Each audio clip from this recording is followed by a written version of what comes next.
O Teorema de Pitágoras tem diversas aplicações.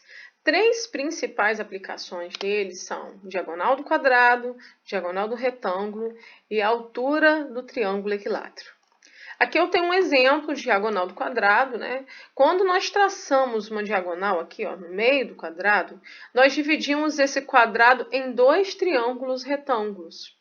E aí nós podemos aplicar o Teorema de Pitágoras ou nesse triângulo retângulo ou no outro, em qualquer um dos dois, porque eles são iguais.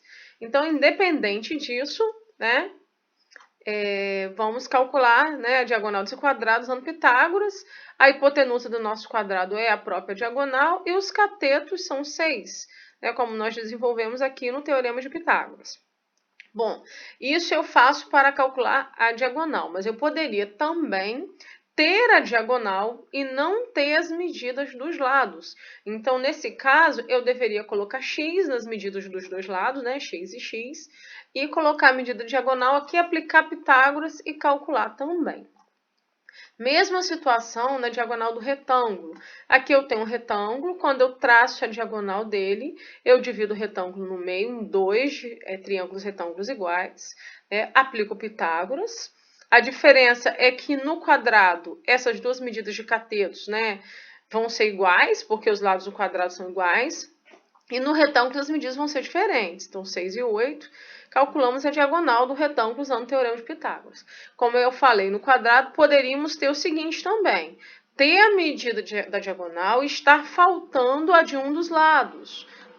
Era simples, eu colocaria x no lado que está faltando, colocaria a medida diagonal no lugar dela, né? É só prestar atenção quem é a hipotenusa e quais são os catetos e colocar as medidas referentes no lugar.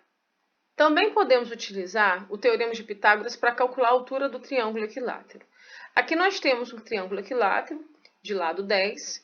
Nós sabemos que o triângulo equilátero é aquele que as medidas dos lados são iguais.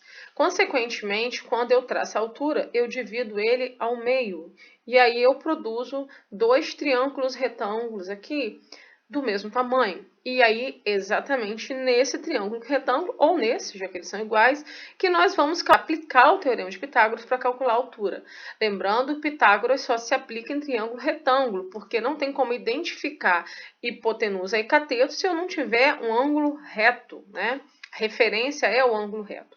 A partir do momento que eu pego o triângulo equilátero e divido ao meio, eu tenho aqui um triângulo retângulo e posso aplicar Pitágoras nele. Prestando bastante atenção que nesse triângulo menor, a hipotenusa é 10. Um dos catetos é a própria altura e o outro cateto é essa medida menor aqui de baixo, que ela vem a ser a metade da medida total de AC, que vai ser 5, né? Então, a medida AC, que é o lado do triângulo, é 10. Então, a medida desse cateto vai ser 5. Por isso que aplicando Pitágoras ficou 10 ao quadrado, que é a hipotenusa, 5 ao quadrado, que é esse cateto, e h ao quadrado. Resolvendo, né, a gente ficou com a raiz quadrada de 75, que fatoramos e simplificamos 5 raiz de 3. Eu poderia também ter a medida da altura e calcular os lados. Tanto faz, tanto posso fazer para calcular os lados como para calcular a altura. O mecanismo é o mesmo, porém tomando cuidado de colocar a hipotenusa no lugar da hipotenusa na hora de colocar na fórmula e catetos no lugar dos catetos.